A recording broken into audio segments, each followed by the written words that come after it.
have you finished up Count of Monte Cristo? No, but I'm getting closer. I'm 80% of the way through last I checked, which is I had to stop listening. The library took it back. So then I had to start listening to it on Spotify, which let me tell you, there is nothing more fucking annoying than becoming accustomed to a particular voice actor doing the fucking shit and then switching to Yeah. somebody who there's a character that goes from being like an intelligent banker man with a French accent to not that that's what I'm doing, but imagine it. Pretend that's happening. To Okay. this guy gives this man the like most bumbling dumb ass British accent where he's like, I don't know what you're saying. And you're like, this man is supposed to be not like crazy smart, but like an intelligent banker who's like of a noble house. And he's like, oh, I don't know my peas from my carrots. And you're like, I cannot take this seriously anymore.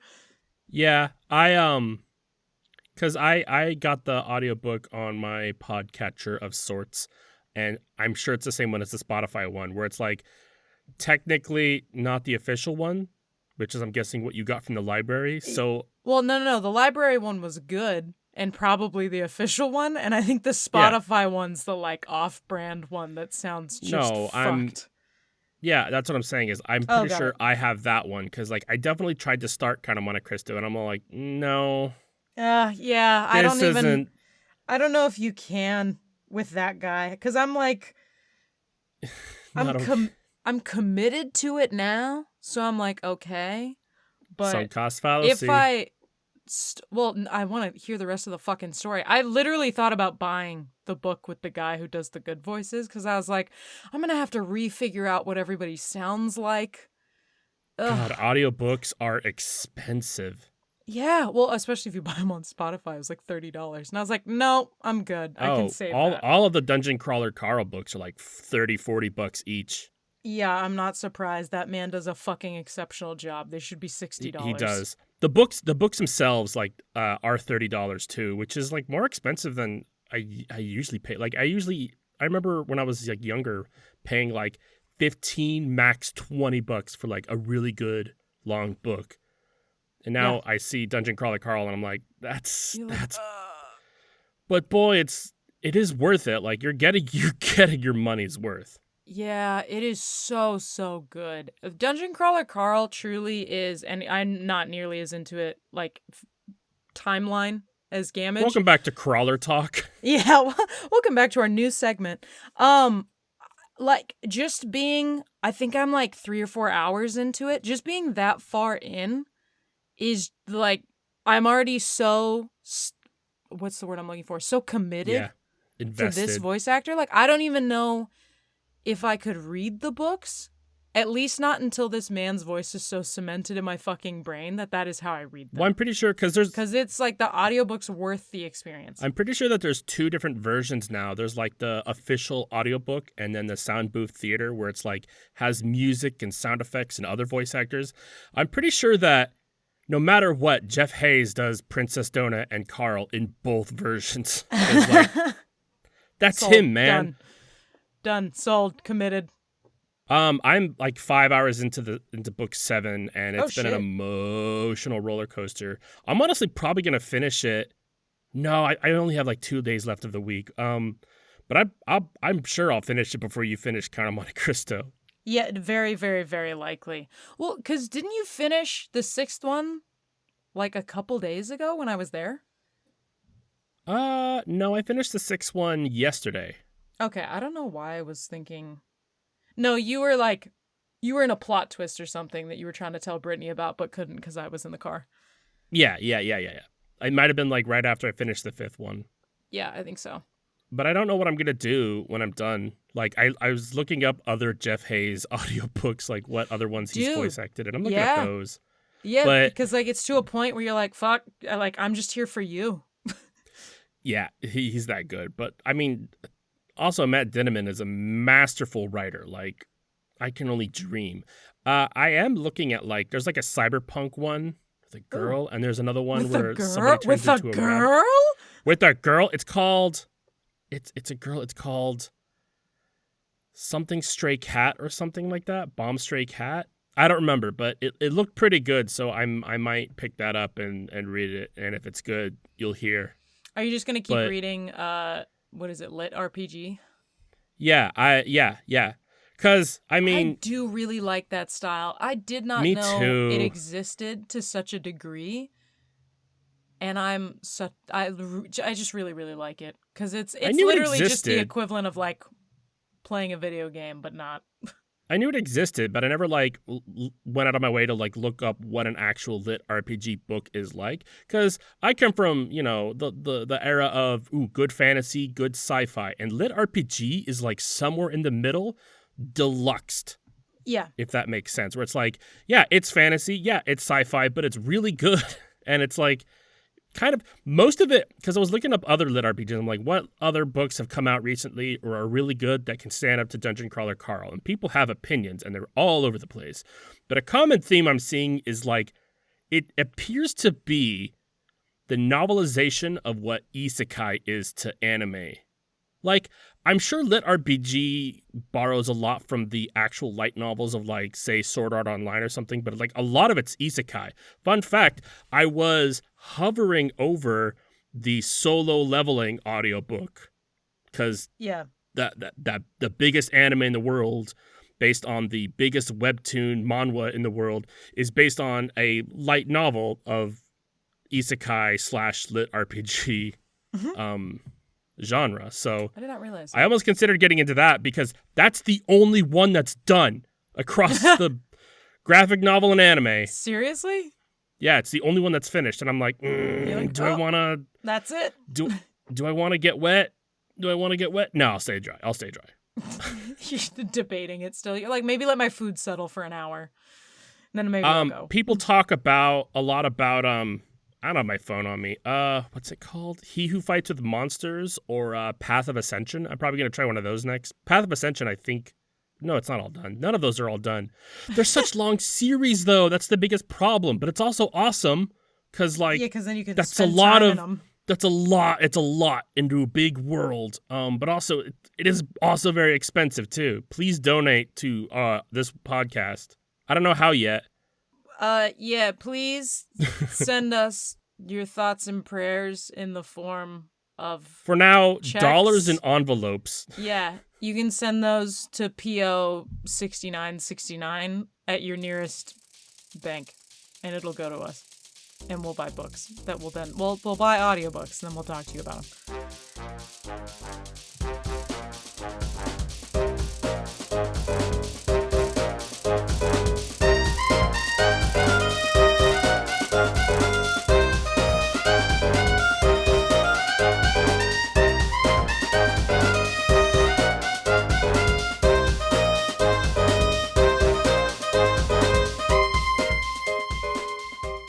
Welcome to We Have That Podcast at Home, the only podcast to draw you a spider's butthole for free. I'm On Brand Rachel.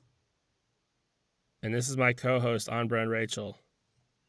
You've never rewritten it to where it says, and this is my co-host, and I just don't know why we keep committing to this, because I forget about it every single week. I don't read a script at all, ever. I know, and I do every single time.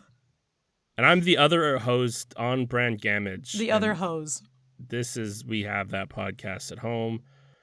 Each week we spin a wheel to decide next week's podcast topic. And last week when Rachel was physically here recording some of the worst audio I've ever heard in my life, we spin the wheel and it landed on Slice of Life. And I saw it was Slice of Life. And we're like, oh, yeah, we'll do, a Christmassy Hallmark movies kind of like Slice of Life, right? And that's correct. And then we looked, and there was one Hallmark movie we wanted to do, and it wasn't available anywhere except to buy. And I got to say, all my money is in lit RPG books at the moment.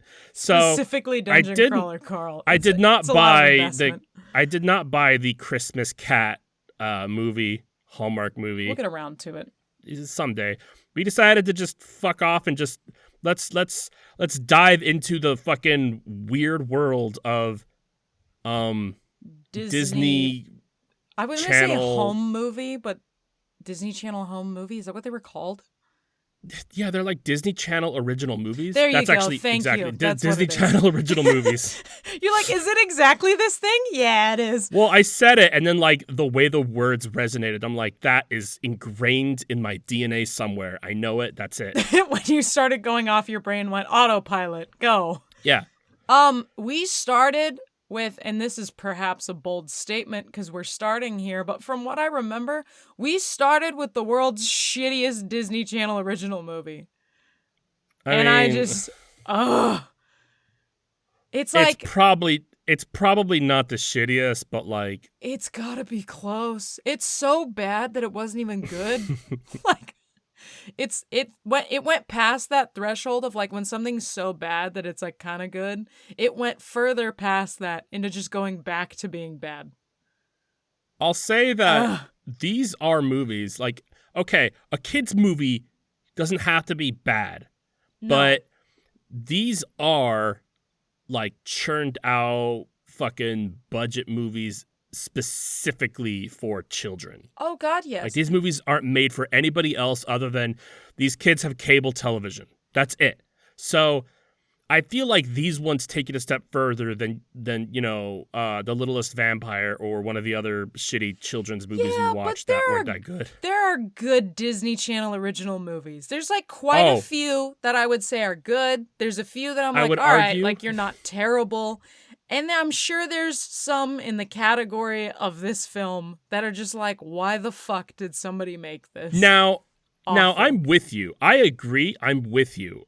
This movie's is pretty bad, but I will also argue on the other side of like, I don't think that there's that many good Disney Channel movies, and I'm willing to put that to the test, and we'll definitely spend some time in this area. But it's gonna be a fucking summer of Disney Channel interrupted by Megan. They're probably all kind of fucking bad. I'm sure that there's like a couple ones that are like, this has a cute moment, but overall, after the movie's over, I feel nothing. Because I remember this movie, because I remember a lot of Disney original movies being like, oh, I remember that fondly. And then I felt that way about this movie too. But when I went back and watched it this last week, I was like, oh, I don't know what my mind was telling me, and it's probably like that with all of them. I can't wait for us to go through these because I was about to like restate my point and just change it to I think a lot of Disney Channel original movies are memorable. This one wasn't it. I remembered the creepy fingers, and that's it. And then I was I see why this is all that I got from this. I remember the creepy face. Like, I know that GIF is used a lot, and like that still is like used on the internet out of context and stuff. It's like, I don't want to say memed, but it's like diet memed, maybe. I don't know, but meme zero. It's no sugar. But it's bad.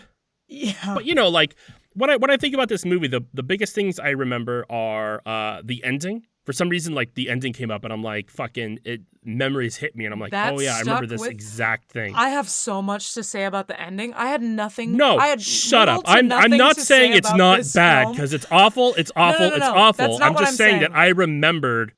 I'm just saying I remembered the ending. Like I remember the ending a lot. I did not know that ending was attached to this movie until I saw it, and I'm like, oh shit, I remember this. No, it's not good. My point was more like, I get that that's what you remembered. Because what the fuck? But also, no part of this film. It's that and the face / nails. That's it for this movie. Because honestly, like halfway into this movie, I was like, I was thinking of a completely different movie that had a imaginary monster, and they go under the bed into like a magical boogeyman world. What's that movie?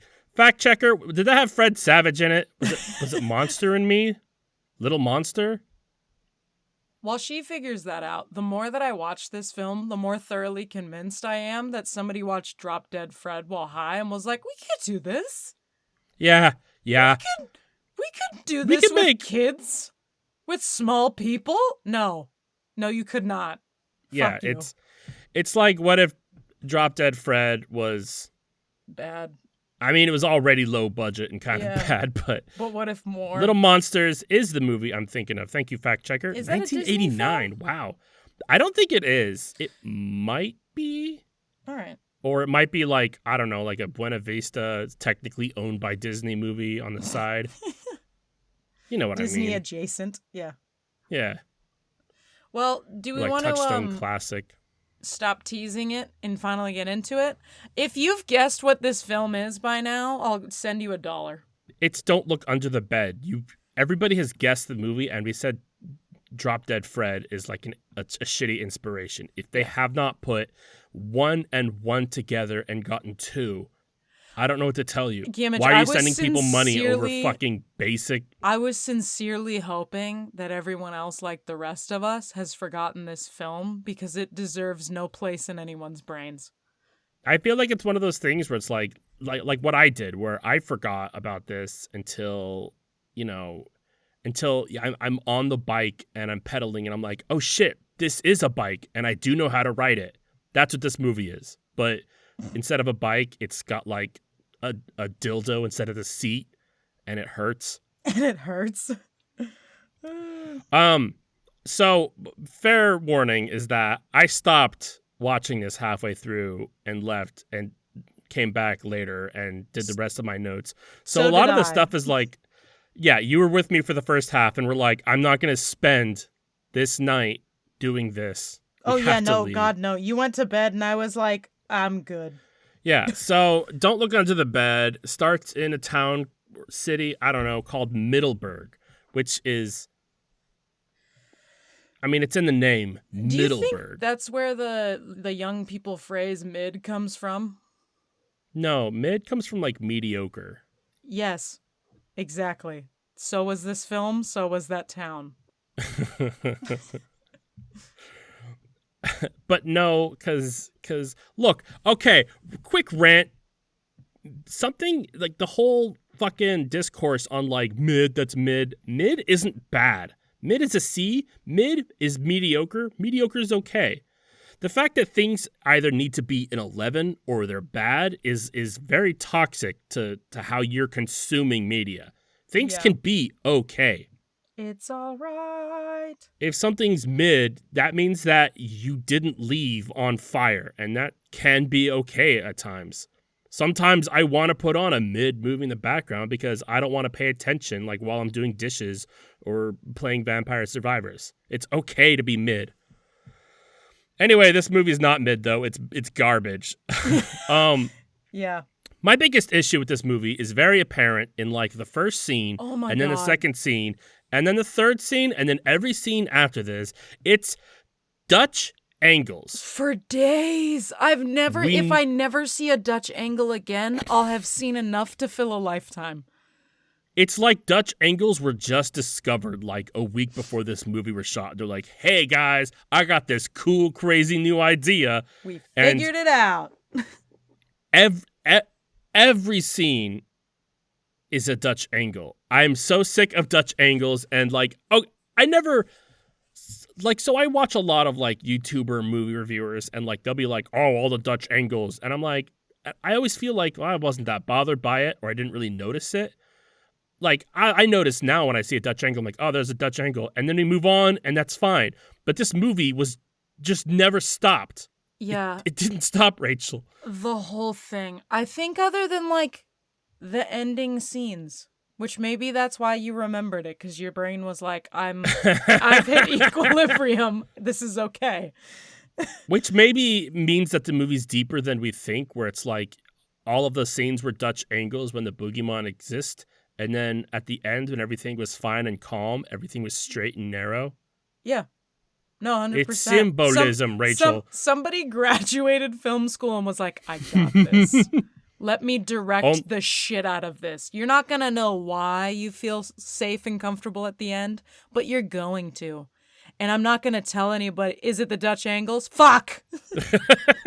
Damn it! Son of a bitch! I know, fact checker. I did say boogeyman. And like it was way funnier than boogeyman, boogeymen. We'll get there. Or boogie person, depending on who you ask. Anyway, so this story is about Francis Bacon McCausland. Get it? Francis Bacon? Ah! And her Knowledge sibling, is power. Charles and Darwin. Ah, You know I what? actually don't think he's Charles. It's something else. It's Albert. It's because his name's Bert shortened. Yeah. You know what's crazy is that the quote is "knowledge is power," Francis Bacon, but Francis Bacon, the character in this, does not have knowledge and therefore has no power. Yeah. Sorry. So, and like the whole point of it is actually that she's like constantly in that conundrum of not having knowledge and therefore no power. Like, I'm so glad. There was actually a point where I was like watching this that I went, what the fuck is the moral of this story? And as I had that thought, they said it for one sentence and I was like, oh, this is what you're getting I don't at. remember. We'll get and there. I'm sure I'll get there. But yeah, fact checker. Is it because they just moved her up a grade? Because they brought that up a lot. It is. It's kind of like about growing up too fast, I think, is the moral of the story. Like, yes, you're be correct. comfortable where you are. But also that's stupid and goes against the plot itself also. Yeah. No, it's extra. So fucking, anyway, it's all over we the see place. we see the boogeyman is changing the family's clocks to 7 a.m. so that their alarms go off. Franny makes some comment about getting a dog and that they should put it on the roof. I don't remember quite what that is. I know it doesn't make sense, but it's said so that the neighborhood dogs can be lured onto the roof the following morning. Yeah, at that point, a creepy claw Did you creature... understand me? No, but I do know what you're talking about simply because I've seen it. But yeah, it didn't make any fucking sense when I heard it too. Didn't make sense when I saw it either. The great part about the claw creature, because we don't know what it is yet. Ooh, big reveal coming soon. It's the boogeyman. Shut up. Fuck. No, so this like claw creature opens a bag of dog biscuits to lure all the dogs onto roofs, which is fucking crazy. Yeah. It sounds like a lot of work. But Gamage so politely pointed out that it's wearing shoes, but I don't mean wearing shoes. It is standing on top of shoes with the laces going over the top of its feet and then tying the laces over the top of its feet. Oh, you wrote that down. That's right. Okay. Yeah. You're welcome. I remember it was you fucking weird as shit when you pointed it out. No, you're the one that pointed it out. No, you started talking about it, and I was like, "What the fuck are you talking about?" And you had to describe to me. I said it No, has. that might have been I thought Brittany, the 'cause I toes were didn't- poking out of the front of it. Anyway, who the fuck knows? Either way, it wears shoes weird. The boogeyman, the boogie person. Yeah, they wear shoes weird. That's the point to think about in this shit As it movie. lures dogs onto this. I almost said ceiling. They have the roof. weird fucking cat whisker things coming out of random parts of their face. Yeah, they do. Anyway, so eggs go missing. Everything in this is a Chekhov's gun that plays part like 2 minutes later. They're like, oh, the eggs went missing, and then all of the eggs like suddenly get dropped onto a teacher's car. I don't know why. Do you think anybody that day like noticed the pattern and then they were like, "Oh, my wife's cereal's full of dog shit." Like, you know what? I'm really glad you brought it up because Fran noticed that everyone else had the same clock issues and she's putting the patterns together. Spoiler alert, she's blamed because she's the only one putting the pattern together. I don't know why she's blamed. Not even at that point. At the point of her being blamed is not even when she has put the pattern together. It's literally she goes, "Was your clock also move forward?" And somebody going, "Yeah." And she's like, "Damn, that's crazy. Was your clock also move forward?" And they're like, "Which?" Yeah. That's you're like, what the fuck? That is exactly it. Yeah. Fucking crazy. So there's this random magic black man who keeps following Franny. He is always wearing sunglasses, and he's in a perpetual state of taking them off, at least for the first half of this movie, because I didn't notice it when I came back to it. Yeah, no, he stops doing it. He puts sunglasses on at the end, and that's like the callback. But for like the first 15 minutes, it's him just putting sunglasses on and off of his face every time he appears. Yeah, so again, I spoiled it. Frances is getting blamed for everything, and all of the things that are happening are like pranks that she's doing. What are those pranks? I'm glad you asked. The world is getting fucked up, including a girl is diving into a swimming pool of Jell-O. Oh, she for sure died. Bees are attacking teachers, and then the letter B gets graffitied everywhere, and I don't know how she turned the pool into Jell-O. Yeah, okay. Also, that doesn't work. The part where they're like, trying to blame her for turning the pool into Jello, which yeah, guys, you have to boil Jello to make the. I don't know how the fuck. Anyway, putting science aside, her dad tries to blame. They tried to blame her for being the one to Jello the pool when he's like, "Where'd my Jello go?" And it's like, sir, there's no way you had more than like a Costco size of Jello in this house, and that would not Jello an entire fucking pool to where that child suffocated and died. Which also, her exact quote. Why would she jump in the Jello? It was already Jelloed. Well, it was water and then it turned Jello. No, if you watch the scene, also how. B, I'm not if you going watch back it, to there's rewatch no, God, no, don't waste your time. You could make whatever claim you want. There's a goat in the background, and I can only trust you. No, either it was already Jello or poor movie magic where they're like, oh, we zoomed in and then zoomed out and it's Jello because it's just red the whole fucking time. It's stupid. Anyway, go on. Yeah, but the direct quote in that scene is that, like, they notice that the eggs in Jello are missing, both of them. And Frances says, her direct quote, well, it probably got taken. And then people think that means she took it. Which is fucking insane. What do you mean it got stolen? What would you know about that? Okay. Could you imagine if you put, like, your trash at the side of the road and then you're like, where'd all the trash in the trash can go? And I was like, the trash man picked it up. Are you did you get a new job? Yeah. The fuck? The logic. So Frances, have already used every version of Frances yet? Frances goes to school the next day, and all the lockers have B spray painted on them, and they all blame her because her locker has B on the inside. Ooh. And also, all of the students at the school are, like, in their early 40s. Yeah. Which is also not a good sign. Which, to be fair, when you're in your early 40s and you're blaming teens for things, like, you should just get sent back to high school. Because that's where you belong. So Franny officially meets the strange black man following her, learns that he's an imaginary friend named Larry Houdini, who reveals that all the bat shit happening is being caused by the boogeyman, and the boogeyman is framing her. My favorite part of that whole experience is, so she's just, like, talking to this guy in the middle of a cafeteria, and nobody can see him but her. And then they get to the point where she, like, there's a point where she believes that he is invisible, and then she just continues to interact with him in front of people like she's not going to get looked at like she's a fucking insane person. Well, to be fair, she is, like, 13 years old. Yeah, she's also dumb as fuck, though. I was smarter than that when I was 13. I mean, I want to say I was, but I probably wasn't. Well, when you were 13, wasn't this also when your friends were pushing air out of your lungs until you passed out? Yeah. So the principal is blaming Frances because the graffiti is a B and her middle name starts with a B for bacon. Yeah, we had already worked through all the Brendas at the school, so we needed to move on. She sees Larry and chases him, which gets her in more trouble because no one else can see him. Then her mom theorizes that she's being mind controlled. Then so does Fran. I wrote this. I don't know what it means. Yeah. No. Okay, I can explain because I remember this. Please. Her mom and dad, which, by the way, the dad throughout this entire film, I don't know why the fuck they decided this.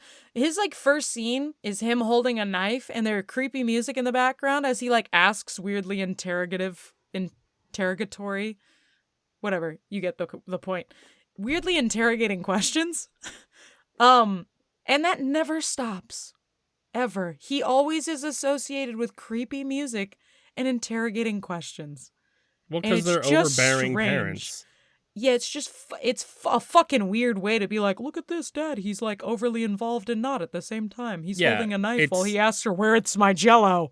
You're like, okay. It's because they're just going with, like, a lazy trope and then just fucking nailing it 10 times to really drive home. Yep. So, no, the mom's like, she would never do this. It must be mind control. Not specifically for her, but for the rest of the town. And then 2 seconds later, Fran is also like, it must be mind control for the whole town. And then they never talk about it again. That's probably why I wrote it down and forgot about it. Yeah, because it's just left left Being there. a friend, I guess. There are so so friend many goes to see Larry, who's laces playing untied. basketball in a karate outfit, and That's he keeps mentioning the guy in his head is instructing him to get a book from the library. They never reveal the guy in his head, but no, whatever. it's just God. Don't worry about it. Lowercase G, not uppercase. Rachel, God had nothing to do with this movie. This movie exists in a world where there is no God. So Larry reveals that he was Fran's brother's, Darwin's imaginary friends, and then he's mad at her now because he thinks she's the reason Darwin can't see him, which I might be right because she's like, stop believing in him, that's not real, and he's like, okay, which creates problems, I don't know, but he's in an argument with Fran, but can't resist doing punny bits. And oh yeah, which sends mixed signals, but then his eyes go all glowy and then he leaves. At this point of the movie, you've already figured out the rest of the plot and we could just stop watching because you already know exactly, like from this, like, oh, he's turning into a boogeyman. Oh, that means that the other boogeyman is an imaginary friend. You put it all together, it's done. This movie is half an hour long, really.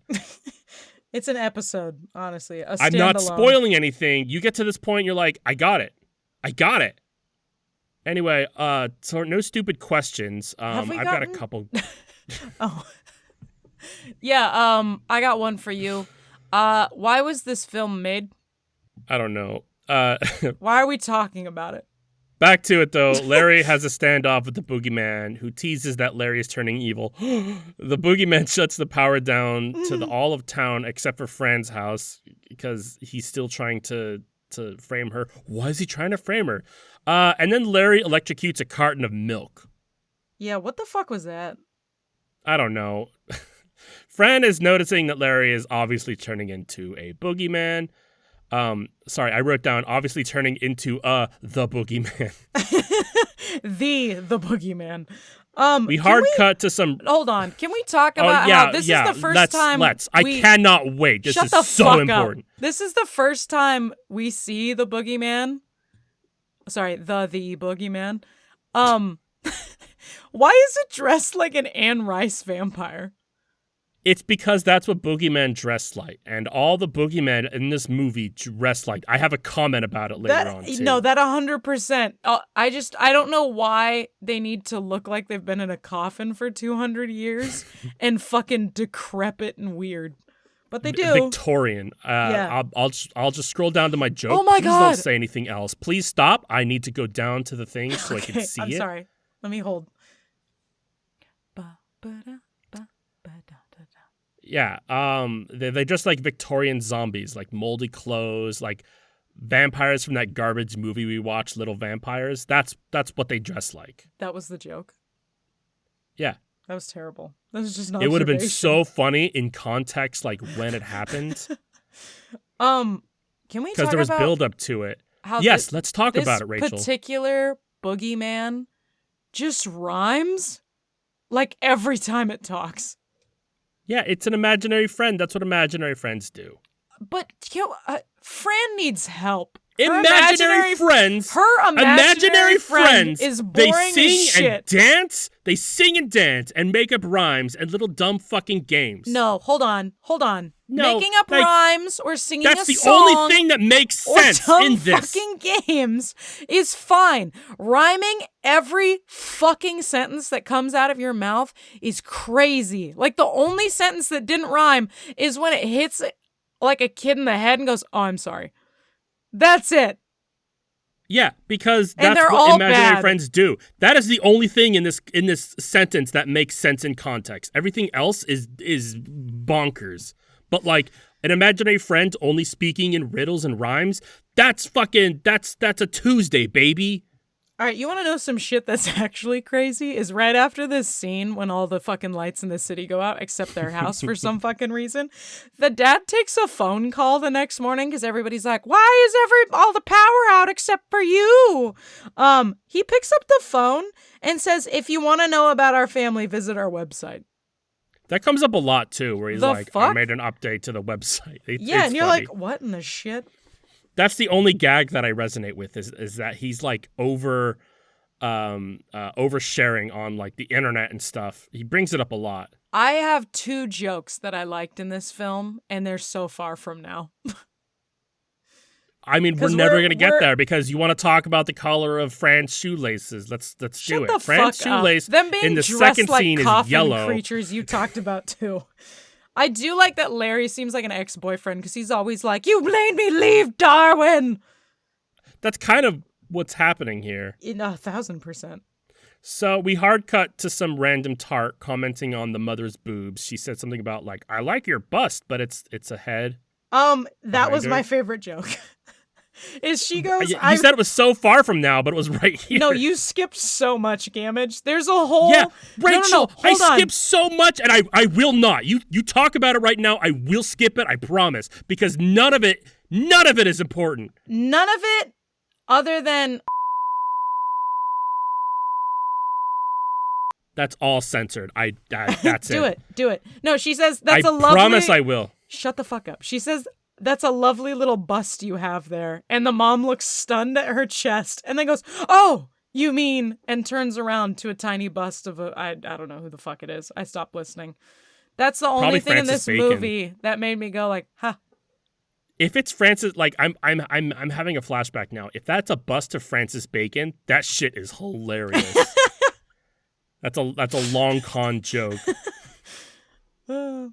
Did you catch that the dad's job is engineering like solid waste management? No, because I thought he was just a stay-at-home dad. Because, do you think? Hold on. Because you show don't tell, and they just showed him being a stay-at-home. Do you house think dad, he's actually a murderer? And does I don't like know repo what men are you clean talking up? about? Hold on. He's holding Rachel, a knife. I want to put this movie behind me, and you're not letting me. I'm trying to make this marginally interesting. That's not what for friends myself. do. That's not what friends do. No, listen to my theory. He's holding a knife. He's intimidating. He's got spooky music every time he's on scene, and then he really creepily goes, "I'm in solid waste management." That feels like a dead body. Now that I'm putting all these things together, it really could be. That's probably the most interesting theory of this film, because the rest just sucks.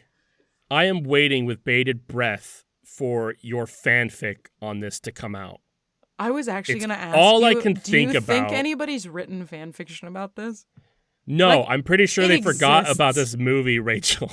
Someone did somewhere. So Larry's making some boogie goose stew shit and blends a week-old sock in the blender, which ends up being the dessert for the tart guest, who I don't remember who that is. She's the school guidance counselor, and I don't know why she's at their house. Why was she invited to dinner? Also, who the fuck knows? Because they're concerned about their child. Yeah, it ends up being dessert because it's like pudding. But I want to say, who serves pudding as dessert? I would also like to say, if they can't see Larry, why can they smell the things that he does? Because Fact checker said there is a fan fiction. Shut the fuck up. Stop. You shut the fuck up. The film. Hold on. It exists. By all means, Google it. Listen to this. Disney Channel reportedly received complaints from parents that this film was too dark and scary. No, it's not. It kind of has some bits, like the angle and the way that his face contorts when he's like turning evil. You're right. That was scary to a lot of people was horrifying at the time. But we're adults. We look at it and we're like, this is the dumbest thing ever. So I could see how kids would think that, because when I was a kid, there's a lot of things that scared me and gave me nightmares that really shouldn't have, that are for kids. Look, man, same. This movie wasn't on the list. Other than the fingers, wasn't on my list, I think no. the fingers creep me out because obviously I remembered those. But weird things scare different weird kids in different weird ways. Say it weird one more time in that sentence. Anyway, so the dumb bitch eats the pudding and there's sock in there and she pulls it out of her mouth, which is disgusting. Sock. I don't know how she got that in her mouth in the first place. Well, I mean, the bit that's in her mouth is like not. It's a part of the sock, but it's like not the noodle full sock. length, Gamage. Yeah, how do you not know that's in there? How long are your socks? Because they're not. They're much bigger and longer than that. I don't know how you say it's the whole sock that's in her mouth. It's not. Okay, no. Let me amend my statement. It's not the whole sock, but it's too much sock to have casually slurped pudding and been like, "This is normal." No, I agree. But also, all I know is that if I were to go to someone's house, they invited me to dinner, and then they served me special pudding in a bowl, I'm upset. I just wouldn't be in their house. I feel like It's like you can look at somebody and be like, you're a pudding for dessert person. there's nothing wrong with pudding. I like pudding, but like pudding by itself is weird. In a crystal bowl? Especially if it's like by itself. Like fact checker's right. It better have vanilla wafers. Like that's a full on parfait kind of status. But like pudding by itself is like here's a plate of whipped cream. That is part of a dessert, my friend. Yeah. Anyway, so Larry is attracted to the boogeyman, boogie goo stew because he's becoming a boogeyman. Get it? And then he starts Fran licking people's feet. That was weird. I don't remember that, but that's okay. So Fran reads the book and reveals the big twist that imaginary friends turn into the boogeymen if they're not believed in too soon, which is completely sidelined. And then Larry got the gross sharp teeth, which I did right here. I think is what this movie is most remembered for, and might be what scared kids because it's like it is kind of a creepy scene. No, he is creepy. The glowy eyes, the sharp mouth, and then the long gangly fingers. And then like the Dutch angle zoom in. Like if you're a kid, don't forget those nightmares. Yeah, you're nauseated. So Fran's old imaginary friend. I mean, the boogeyman. We're not supposed to know that hasn't been revealed yet. Plot Anyway, twist. he kidnapped Darwin and goes into the bed, and now they have to go to Boogie World. Yeah, through the boogie hole.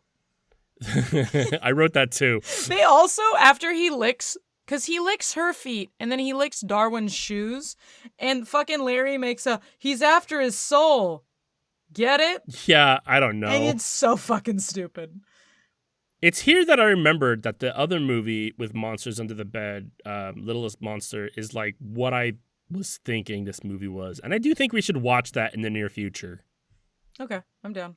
Because I feel like that is a better version of this movie, but I still think it's going to be anything like little small soldiers where it's like you go back and you're like, this movie made no sense, but it's not awful.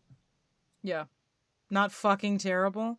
Can we also talk about they get fully into like the boogeyman world, and she's still like, I don't believe in the boogeyman. It's like, are you fucking? Yeah, you're in it. You're in a portal under your bed. You're an insane You went into a person. magic boogie hole under your bed. Yeah. Oh, I think that they're still going with the narrative of like she can't technically see the boogeyman because they make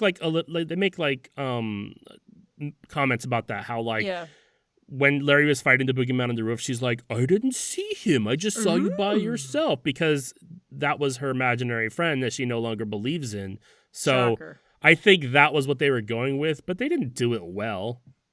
No. So I think she's still like to this point she's still never seen the boogeyman. So she goes in the moist boogie hole. Apparently there are multiple boogie holes because they imagine how big it would be if it was king-sized bed. Yeah, I didn't know that boogie holes were relative to mattress size. Well, I mean, I think it's Einstein's theory of boogativity. Boogie hole equals exposition squared. So, I'm sure Rachel wants to talk about the fucking rollerblade thing where they're running around in a car. It's a long scene. No, I only want to touch on the fact that, so you know how she's like, her whole beef this whole movie is like, it's not logical, therefore it doesn't exist, you gotta see it to believe it. And then she gets down there and she fucking says, let's jumpstart a Monopoly piece. And Larry, the fucking imaginary friend, is the voice of reason that goes, dumbass, that only works for real cars with engines. And I'm like, how do we get here where you're the voice of reason, sir? That's fucking insane. Yeah, they do get into the car and then drive it, and it crashes into a rollerblade. But luckily, that's exactly where Darwin is. Conveniently. As Larry's actively turning into an Anne Rice vampire. And it's this moment that I remember that Larry's whole plan for this is like a rickety anti-boogeyman machine that's essentially just jumper cables. He tries to use it to electrocute the boogeyman, and it doesn't work because it got unplugged. Oh no. And then Larry does go full boogeyman. Boogeyman. And then So he does look like Victorian vampire zombie from like the 1700s. Then a skirmish. They pull some I do believe in fairies nonsense and unboogies Larry. Yeah. Can we talk about this whole scene is fucking Fran convincing Darwin to have like a reverse mental breakdown, which would be what his therapist calls this, where she begs him to be like, believe in your imaginary friend. Yeah. So Larry goes back to fighting the first boogeyman. He's still and I don't rhyming, know why. by the way. Yeah, I don't know why Fran just doesn't clap and believe in her imaginary friend at this point, but whatever. Because she's a fucking asshole. I wrote down things are climactic, I guess, but I'm so bored. Yeah. Also, the stupid fucking the boogeyman extends his fucking fingernails, and Larry picks up a pen and pulls the pen is mightier than the sword. Just kidding, not mightier than the fingernail. And I'm like, you guys really wanted this to be like your fucking coup de grace, and it just was not. And it's only after the boogeyman like grows a second longer fingernail where Larry goes, "Oh, I guess not." Like, he was so confident when it was just one giant coke nail. But now that it's two coke nails, it's overpowered. So that old adage. Yeah. And then Fran electrocutes the old boogeyman by hooking up using car batteries to its fingernails. Yeah. And then it turns into an old lady for like a minute. Which is where I didn't know that transgendered people were so well represented in the boogie community. So Fran pulls the I'm not as scared of you and then reveals that the boogeyman was actually her imaginary friend Zoe, who's a chick and not Meth Hugh Grant. That's such an accurate depiction. Well, because like every time you're seeing him, you're like, is that Hugh Grant? No, it's not Hugh. It would be Hugh Grant if he were on like a lot of drugs. A lot of drugs and on like by a dumpster fire. Oh, fuck. That was so good. So it's Zoe, and then they're back out. And their parents are awful, and I'm not specifying and acknowledge I will forget by the time we record less than 24 hours from now. Damn, I don't remember why I wrote that. They just fucking suck, man. I could probably tell you that scene, but it would be a waste of our time. I do love that they get out of the boogie hole, and Larry immediately goes, I didn't know the boogeyman could be a woman. And I feel like there's a lot to unpack in the last like 10 minutes of this film based off of this comment and another thing that happens. But we'll get there. So what's the criteria for imaginary to boogie? What do you mean? Because Fran got scared about her brother and it forced herself to grow up, and then that made Zoe turn boogie. But what makes them move on from child without boogie? I don't know. What's the criteria for like, I'm old enough to not have boogie? I don't know, because they literally go through like at the end where she ditched her boogeyman. I don't know, let's say like a year ago, because I think that's when her brother had bone cancer, whatever the fuck he had. Oh, yeah, there's a subplot of bone cancer. Yeah, it's fine. It's not important. They barely talk about it. It's really not. Super irrelevant. Don't tell. She's like, I can't have an imaginary friend. My brother has bone cancer.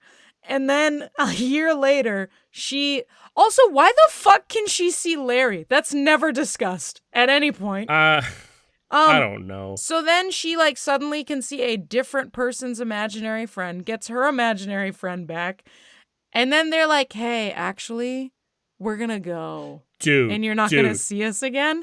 And that whole scene's fucking crazy. They don't explain it. They're just like, they do tell Fran like they're going away and she'll never see them again because she's too old now. So exactly what I just said, I don't know what the criteria is, and I don't know what this journey or this movie was about. Also, I love that in that scene, her imaginary friend's like, no, you need real friends, like Frank or whoever the fuck, Joanne.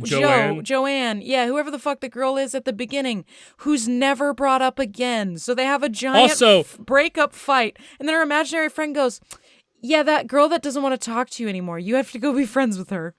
But by the way, that imaginary friend who said that is the one who ruined their friendship. Yes, the bitch It's who like fucked multiple it levels up. of fucked up. No, it's this weird thing where it feels like when you break up with somebody and then they work really hard to get back together with you just to dump you. Is kind of what that felt like. This was really like Oh, yeah. Zoe's Oh, yeah. arc of Oh, yeah. revenge, but from the other person's perspective. And then this is how they prove to Fran that she's too old to have an imaginary friend. Larry's like, I got this. Let me explain. And he kisses her. And then she has this weird long, I don't know, sex plot in her head and then comes out of it and is like, maybe I am too old. And you're like, what the fuck just happened here? Do you remember this happening? Anyway, so we have new tunes at home, and the music I've been listening You to. can't just leave that in the wind. Fuck you. I entertained your random ass Why? shit. Why, Rachel? They did. Fine. That's exactly what they did. I have nothing to say that you didn't already say. You nailed it on the head. What the fuck? Anyway, we have new tunes at home and Boogie Do you want me to? Wonderland Do you want me to is mine say this like, week. yeah? What the fuck? I agree. What the fuck? You're just right, wanted- Rachel. I wanted the validation of somebody else who watched this going, what in the shit just happened? Oh, you should have seen me. Like, we were watching the movie and I'm writing down notes, and that happens, and I just like put up my hand and like a fucking. Like, did I miss something? Was there like a lead up or hints or fuck? anything? The only hint is at the very beginning of the film, she eyeballs him and is like, oh, he's cute. And her friend's like, who?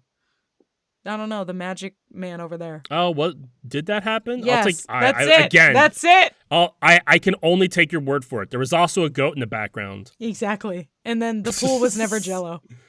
It's actually one of those, oh my God, the Mandela effect. The pool was never actually Jell-O. Everybody just thinks that scene happened. Yes. Anyway, new tunes at our home. The Gamma Rabbit list is a weird playlist that my algorithm generated, so I'm going down the list in no specific order. I am now at number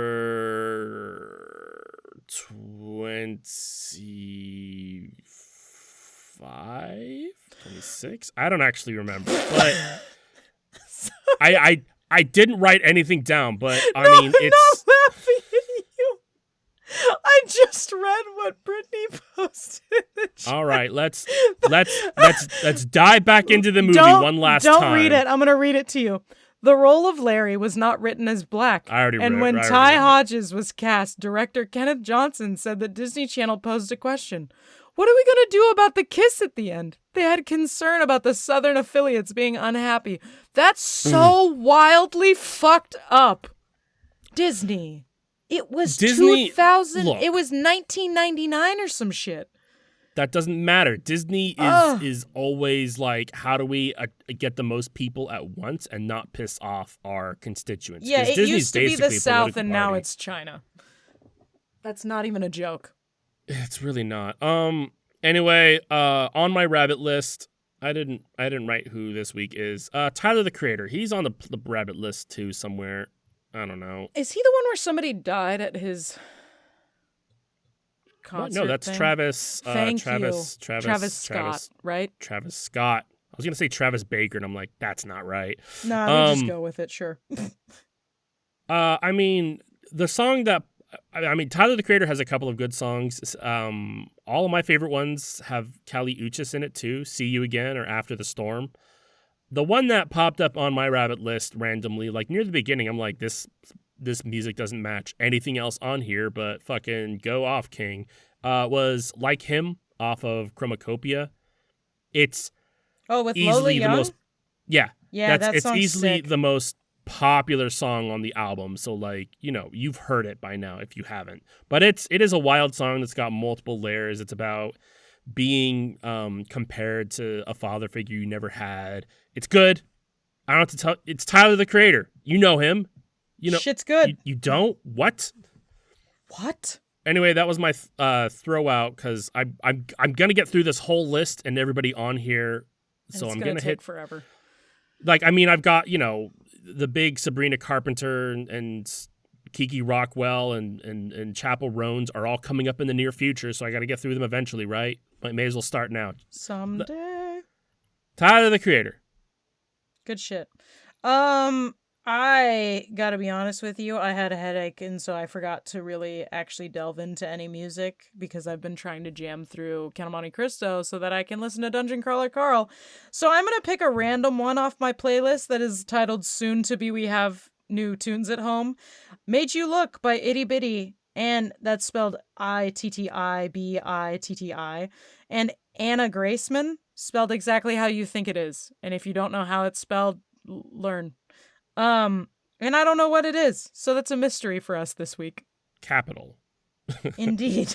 Wait, hold on. You have like a soon-to-be recommended list of music you haven't listened to? No, it's of music I have listened to. It's just been a while, so I don't remember. Because I'll just add anything that I like, or artists that I like. But it's at the top of the list, and it's a long list. Okay. So I'm like, I don't remember why I like this or what this sounds like, but it's on here, so I'm saying it. I mean, yeah, that doesn't make sense. Yeah.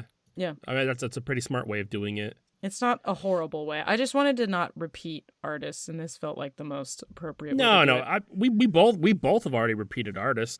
No, I know. I meant like, there's songs that I'll listen to that I'm like, oh, I gotta remember this. So instead of trying to remember it, because I always fucking forget, I just started adding them to a playlist. I get it. I mean, I have a whole playlist of recommendations. Exactly. I just don't have them all organized until like when I'm preparing for the episode, and then I'll be like, bam, number 20, Churches with a V, and like that. Yeah. But I definitely just didn't have that this week, but I still have like a fucking pool of artists, and I'm like, Tyler the Creator. You're like, there we go. Yeah. Continuing. There we go. Yeah. Essentially same concept, different execution.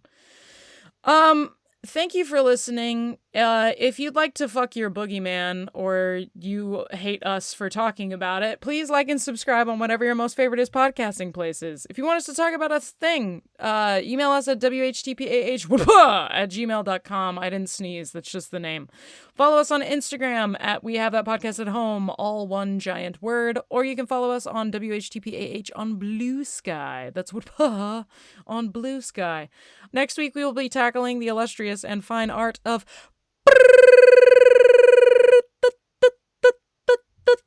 it landed on comedy, motherfucker. I've been off-brand Rachel. That's been Gamage. I've been off-brand Gamage. Having a podcast, and it's been in your home. Maybe in your car. I don't know. Welcome to We Have That Podcast at Home. Can I hit stop? No. You have to tell us what this week's special color and animal is. Blue tortoise. That's the one that can't swim. That's the one I was thinking in my head. I'm a psychic now. Oh my god. It's like we have a sixth sense, or everybody but us is mind controlled. No, stupid. Everybody has like 8 senses. We just don't understand them all. We're just Do you ever think about how if we had the eyeballs of a mantis shrimp, how many colors we could see? Because I think about that a lot. I'm like, what would the world look there like? there is like a very special laser, I don't want to call it a surgery, laser procedure that allows you to see like a couple of extra shrimp colors. Eyeballs into your pupils. If you let me finish, you know that it's not funny and it's very scientific and smart. And I don't care. I'm just picturing somebody getting shrimp pupils installed.